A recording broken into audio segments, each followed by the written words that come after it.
یہ ہے ٹرٹل وائن. اسے انڈور اور آؤٹ ڈور دونوں جگہوں پہ رکھا جاتا ہے.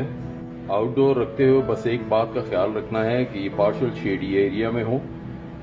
آپ اسے ہینگ بھی کر سکتے ہیں یا اسے ایز اے گراؤنڈ کورنگ بھی یوز کیا جاتا ہے. اب یہ دیکھیے میں نے اسے انڈور رکھا ہے ایک ایسے ایریا میں کہ جہاں سورج کی لائٹ آتی رہتی ہے.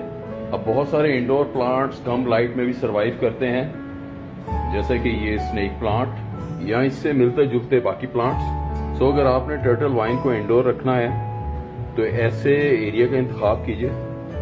آپ اسے رکھ سکتے ہیں ونڈو کے قریب جہاں کہ برائٹ سن لائٹ آتی ہو. اگر آپ نے اس کو ایسے ایریا میں رکھا کہ جہاں آپ صرف آرٹیفیشل لائٹ پہ ڈیپینڈنٹ ہیں یعنی کہ ٹیوب لائٹ, تو کوشش کیجئے اس سے 4 سے 5 دن بعد باہر لے جائیے, سورج کی ڈائریکٹ سن لائٹ میں پارشل شیڈی ایریا میں رکھیے تاکہ وہاں جا کے یہ ریفریش ہو جائے. کیونکہ سورج کی لائٹ کا یا سورج کی روشنی کا کوئی نعم البدل نہیں ہوتا.